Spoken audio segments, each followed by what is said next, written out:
How far would you go to protect your family?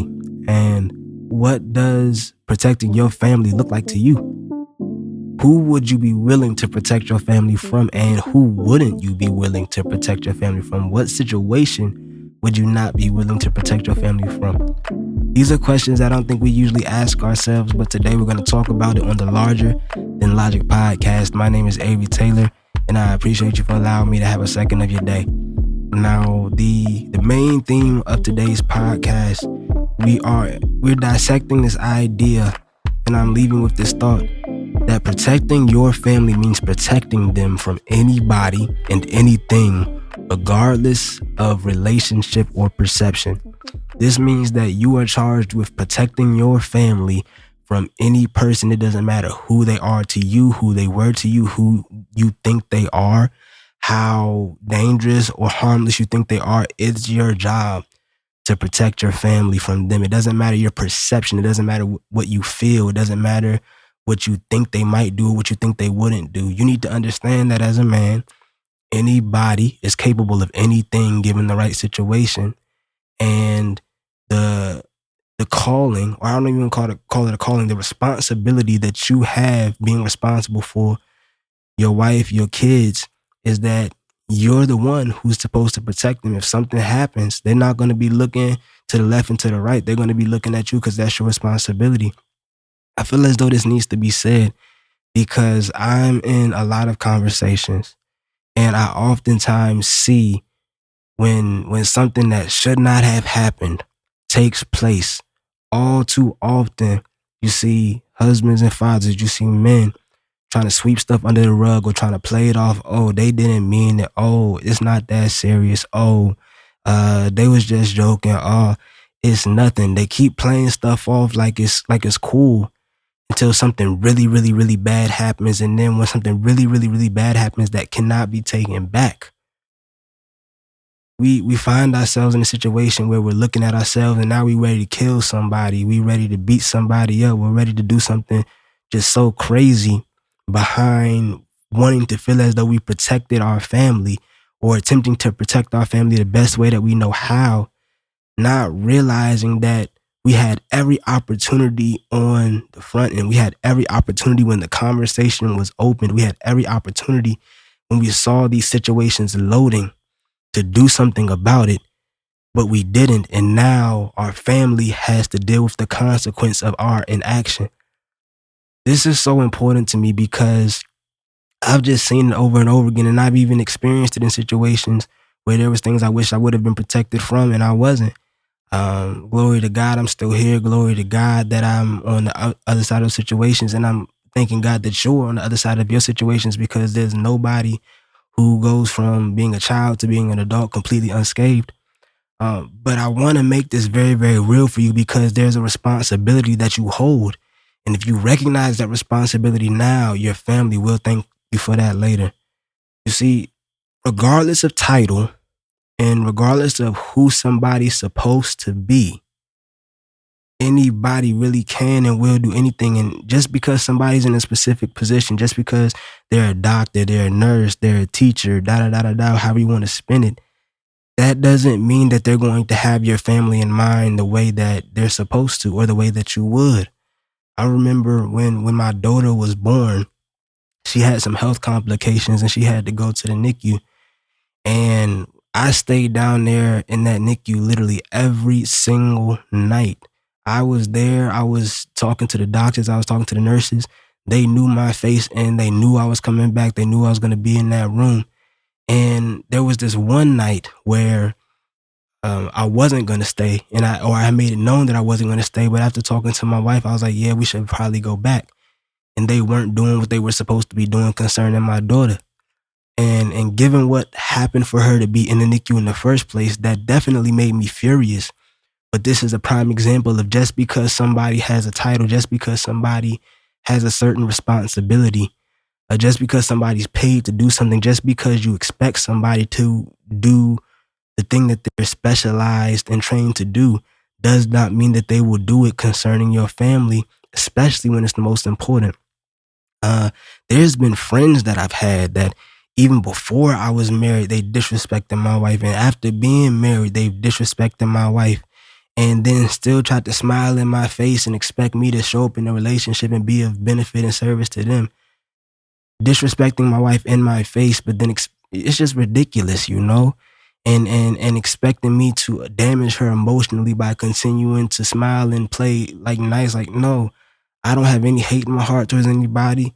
I don't have any just upsetness, or I don't know the word to use. I guess, yeah, no hate or ill wishes for anybody in my heart. But what I will never do is allow anybody into my proximity consistently that is capable and willing to do things, whether it's physical, emotional, mental, spiritual. If you're willing to do harm to my family in any way, form, or fashion, you will not be in proximity. And that's just what it is. And I encourage any man to follow that same example. But not to digress, there's people who you will call friend who will be great to you, but they will not be great to your family. You know what I'm saying? And so when you notice these things, it's just another example. Just because of a title, just because of who you perceive somebody to be, who they are to you, does not mean that that's who they will be to your family. Everybody doesn't need to watch your kids. Everybody doesn't want to see your wife do well just because they want to see you do well. Your wife may not have posed a benefit to them that they perceive you pose to them. But I don't mean to digress. Everybody isn't who you think they are.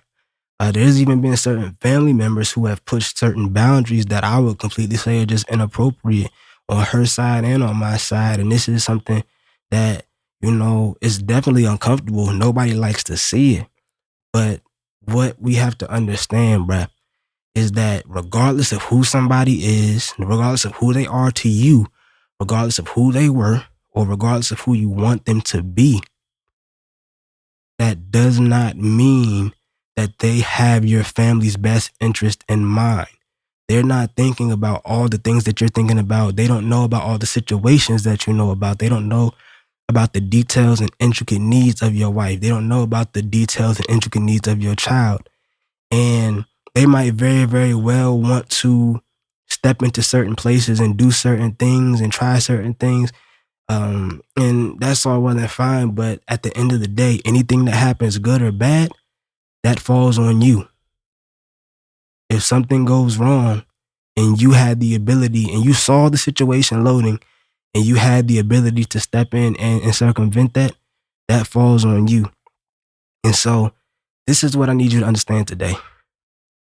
Nobody is responsible for your family the way that you are, okay? People will try sometimes, of course, to invalidate your attentiveness to your family. When you're really, really intentional about your family's progression, your family's safety, of course, but then also your family's growth, your family's mind being enriched, your family's habits being enriched, people will try to clown you and invalidate you and talk down on you for your attentiveness. They'll try to say that you're overprotective, that they'll try to say that you are too involved. They'll try to say all these different things. I'll tell you this, the only voice that you ever need to listen to is your family's. If your wife is telling you, hey, you're pressing a little bit too hard, that's a conversation that needs to be had. If your kids are dealing with anxiety because of how hard you're pressing and they're communicating to you that you are going too hard, these are the people that you need to be listening to. But people who's on the outside, who are not into you all's day to day, that's not sitting down at the table and eating, not paying no bills, not changing no diapers, not taking no kids to school, not none of that type of stuff. Their opinions do not matter. You need to stay locked in, okay? Many will not respect how you take care of your family, even many will not respect how you take care of your family, especially if it doesn't appease them. Look, bruh, there's certain people who just want to be around your family and want to be in proximity because of what it does for them, whether it's fulfilling an emotional need, whether it's making them feel like they look a certain way. But people try to attach themselves to your family for their own personal reasons sometimes. It's not your responsibility to carry them for the bandwagon just because they want to, bruh. Especially when it's at the expense of your family, their safety, their peace, their health, any of those, bruh. It's just not your responsibility. You cannot be willing to sacrifice your family for people who only want to use your family for their personal needs. That's not what your family's here for. Okay? And then also many people, um, there's a lot of people who will try to give you tips about how you're supposed to be leading your family and how you're supposed to be moving concerning your family. But in all honesty, you don't even want your family to look like their family. You don't want to be the type of person that they are. A person trying to tell you how to run your family and trying to say, oh, you're going to deal with this and you're going to deal with that and X, Y, and Z, and you and them are two completely different people and you have completely different values and you're not walking down that same road, bro, keep that mess out your head, bro. People are going to always say and do things and want things, bro. That's not your responsibility and that's not your fault. Your responsibility is to lock in on your family, what they need, what God's charged you to lead them to, and stick with that. That's what you're responsible for. And so on today, I want to encourage you, if you've already been on this path, and if you haven't been on this path, I need you to wake up today because your family depends on that. Your kids are depending on you and they have nobody else but you to do this for them, okay? And so here's some actionable steps. And it's honestly just one actionable step. This is the main thing that I need you to start doing if you have not been doing it.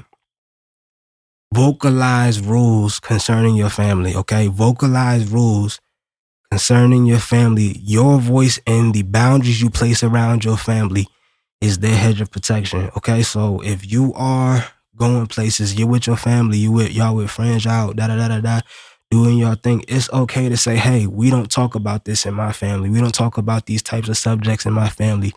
We believe this is inappropriate. That's not for us, okay? It's okay to say, we don't do X, Y, and Z in my family, and we can't be a part of that. We don't follow X, Y, and Z in my family, and we can't be a part of that. It's completely okay to do that, and your family will thank you, okay? You can say, hey, I don't let my kids do X, Y, and Z. Hey, me and my wife, we don't do X, Y, and Z. I'm saying this because a lot of times we try to go along to get along. It's this guy, I forget his name, but I saw he was talking about this thing called dishonest harmony. Dishonest harmony. And that in a nutshell is basically when there's something that's not being said, there's something that's being ignored, there's something that's being overlooked in a relationship, but people continue to try to smile and go along to get along and maintain the appearance on the surface that everything is okay when there's something underneath that really is not. You as a man have a responsibility to not engage in this dishonest harmony, bro. When it comes to your family's well-being, that needs to be from the inside out. It needs to be holistic and it needs to be real. If you have to set boundaries for your family to be able to think linearly, think peacefully, move linearly, move peacefully, be able to sleep well, be able to be healthy and be protected to be able to thrive and not just survive, it's your responsibility to put those things in place, bro.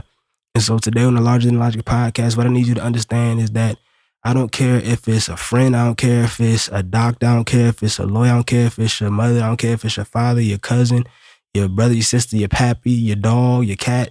I don't care who or what it is. If there are things going on in your situation that should not be going on, or if you see things or people that pose threats, whether it be a physical threat, because every threat isn't just, oh, they're going to try to do something physically to harm my kid. Every situation isn't just, oh, they're going to beat my kid or they're going to touch my kid or nothing like that. Sometimes things can be emotional. If they're going to try, sometimes people will try to use your family, whether it be your spouse and friend groups. Sometimes you got to protect your spouse from friend groups and different things. Some people will try to use your kids or your spouse or your wife as an emotional crutch. They will try to use your kids or your spouse for their emotional needs. I know you hear about narcissistic relationships in the context of, romantic relationships, but that mess happens in friend groups too. They will try to, I could go into so much detail, but they will try to do things such as get your spouse or your child to get their self-esteem from only them. Case in point. So they'll invalidate them. They'll say things and do things, but then give them just a little bit of something good. Oh, that looks nice, or you did that well, to give them a little bit of validation. It's a lot of different tactics. They could use the different gaslighting, and they could use it. I could go into so much detail, but that's not the point of this episode. That might be another episode. But what I'm trying to get you to understand is that every danger and every threat posed to your wife or your kids, it's not just a physical danger. There's emotional dangers. There's spiritual dangers. There's things that they can get your kid to begin to believe, or your wife to believe, that they don't need to be believing. Not necessarily from the standpoint that you're, like this dictator, like, oh, don't da da da da da.